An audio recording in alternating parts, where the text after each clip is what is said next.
ते म्हणतात ना, हाती चले बाजार तो कुत्ते भोके हजार. तसंच काही झालं आहे. आता काही दळबद्री लोक मला ट्रोल करताय. अरे करा, तुम्हाला काय घंटा समजत नाही, तुम्हाला ज्ञान नाही कसं काय आहे. आणि तुमचं आरक्षण आम्ही काय खात नाही आहे. आम्ही फक्त हक्क मागत आहे सरकारला फक्त एवढंच मागत आहे आम्ही, आम्हाला पण शिक्षणात सवलती द्या, आम्हाला पण नोकरीत सवलती द्या आणि शिक्षण फ्री करा आणि आम्हाला नाही का सुख सुविधा भेटू द्या. कारण आम्ही मागासलेले वर्ग आहोत. कारण आम्ही नाही का गोरढोर चारून नाही का उसावर तोडणारे लोक आहे आमचे. आम्हाला नाही का एवढी तरी सवलत भेटली पाहिजे. कारण नाही का या देशाचा विकास होईल आणि या पूर्ण महाराष्ट्राचा विकास होईल आणि नाही का आपला समाजाचा पण विकास होईल. आम्ही सरकारला एकच मागणी करत आहे, आम्ही कोणाचा हक्क खात नाही आहे आणि कोणाचं काहीच नाही करत आहे हनन.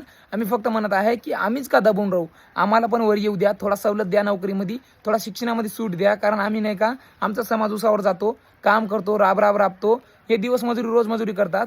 यांना असं होत नाही रे शिक्षणाची फी भरणं, शिक्षणाला पैसे लावणं, दूर दूर मुंबई दिल्ली इथं जाऊन.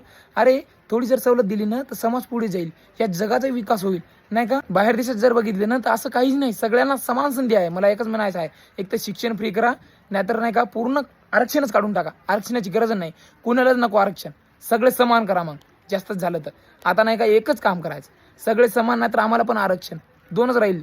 आणि आम्ही कोणाचं आरक्षण खात नाही आहे, तुम्हाला तेवढंच हक्क राहील. तुम्ही हे लक्षात ठेवा.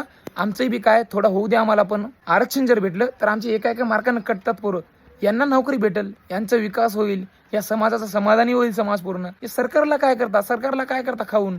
सरकार किती खाते, सरकार सगळं आपल्याला लुटून खाल्ली. हे सरकार मागे लागून का, हे सरकार नाही का दोन जातीवाद करायचं करतं आणि स्वतःचा पक्ष निवडून कसं येईल याचा विचार करते. तुम्ही फक्त समाजाचा विचार करा. समाज जर शिक्षित होईल तर संपूर्ण महाराष्ट्र, संपूर्ण भारत विकास होईल यांचा. याचं थोडं लक्ष द्या. आम्ही आदिवासी बांधवांना एक कळकळीची विनंती आहे, आम्ही तुमचं काहीच हक्क खात नाही आहे. आम्ही फक्त मागत आहे सरकारला फक्त एवढं की शिक्षणात सवलत द्या आणि शिक्षणात आम्हाला सूट द्या आणि नोकरीत सवलत द्या आणि शिक्षण फ्री करा. जय बिरसा, जय आदिवासी, जय शिवालाल, जय भीम.